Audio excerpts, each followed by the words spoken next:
नमस्कार दोस्तों, मैं कैलाश बेस्ट और नेटवर्क 10tv.com देख रहे हैं आप। और उत्तराखंड की बात करें, उत्तराखंड को देवभूमि के नाम से जाना जाता है क्योंकि यहाँ के कण कण में देवताओं का वास है। श्री बद्री जी के पंचरत्न पढ़त पाप विनाशनम, कोटि तीर्थ सुपुण्य सुंदर सहज अति फलदायक। ऋषि मुनियों की बात करूं तो ऋषि मुनियों की तपोस्थली भी ये उत्तराखंड रही है।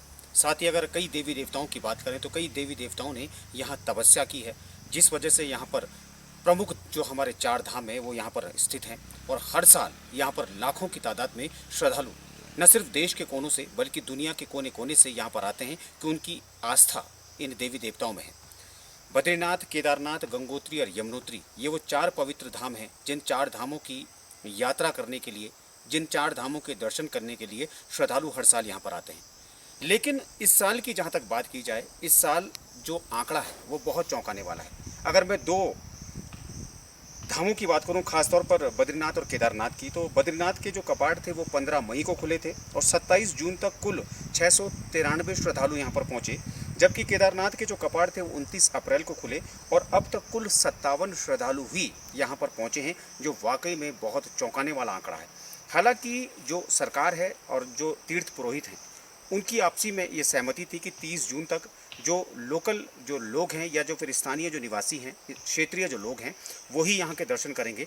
लेकिन बड़े ताज्जुब की बात है कि जब इस आंकड़े को हम देखते हैं तो ये आंकड़ा इतना चौंका देता है, क्योंकि अगर बीते वर्ष या अन्य वर्षों में पहले की मैं बात करूँ तो जून तक लाखों की तादाद में श्रद्धालु यहाँ पर आते थे। लेकिन जब ये आंकड़ा 693 और 57 होता है तो ये वाकई में चौंकाने वाला है। लोगों के अंदर कई तरह की जो भ्रांतियाँ हैं, डर है लोगों के अंदर कि जाएंगे तो कहीं संक्रमण फैल ना जाए, और ये वाकई में चिंताजनक है। क्योंकि उत्तराखंड की जहाँ तक बात की जाए, उत्तराखंड की जो आर्थिकी है वो पर्यटन पर डिपेंड है। उत्तराखंड की आर्थिकी तभी चलती है जब यहाँ पर दूर दराज से जो लोग आते हैं, श्रद्धालु यहाँ पर आते हैं। कई होटलों का व्यवसाय चलता है, कई जो रेस्टोरेंट हैं वो चलते हैं, घोड़े खच्चर हैं या फिर गाड़ी जो वाहन स्वामी हैं, उन तमाम लोगों का जो व्यवसाय है वो पर्यटन पर निर्भर है। साथ ही अगर राजस्व की बात की जाए तो मुख्यतः चाहे पर्यटन हो चाहे फिर शराब हो, ये 2 ही ऐसी चीज़ें हैं जिनकी वजह से राजस्व की प्राप्ति सरकार को भी होती है। और हर साल यहाँ पर प्रयत्न किए जाते हैं राज्य सरकार द्वारा कि किसी भी तरह पर्यटन को बढ़ाया जाए।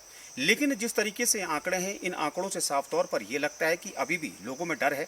और अब जब 30 जून के बाद सरकार इस ओर आगे बढ़ेगी, इस ओर कदम बढ़ाएगी कि यहाँ पर जो बाहर के जो तीर्थयात्री हैं जो हर साल आते हैं उनको यहाँ पर परमिशन दी जाए इन 4 धामों में आने की। लेकिन तब तक बरसात शुरू हो जाएगी और बरसात में हर साल की तरह इस साल भी ये उम्मीद लगाई जा सकती है कि जो श्रद्धालु हैं, श्रद्धालुओं का जो आंकड़ा है वो कम होगा। क्योंकि बरसात के बाद से प्रक्रिया शुरू हो जाती है धीरे धीरे कि जो द्वार होते हैं, द्वारों को बंद कर दिया जाता है एक निर्धारित तिथि के दौरान, और तब लोग यहाँ पर आना कम हो जाते हैं। क्योंकि बरसात के बाद लैंडस्लाइड का डर लोगों को सताता है, साथ ही कई तरह का जो डर है जो लोगों के मन में बैठ जाता है।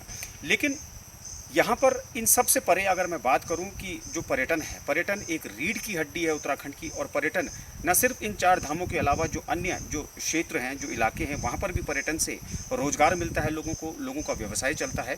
लेकिन इस आंकड़े के बाद अब सरकार को थोड़ा गंभीरता से इस पूरे मामले को लेना होगा, क्योंकि अगर पर्यटन नहीं बढ़ेगा तो लोगों की जो आजीविका है उस पर बहुत गहरा असर पड़ेगा। और ये एक सोचनीय विषय है जिस पर सरकार को भी सोचना होगा, तीर्थ पुरोहितों को भी सोचना होगा और साथ ही उन तमाम लोगों को सोचना होगा जो इस व्यवसाय जुड़े हुए हैं। नमस्कार, कल फिर हाजिर होऊंगा किसी नए मुद्दे के साथ। आप देखते रहिए नेटवर्क 10tv.com।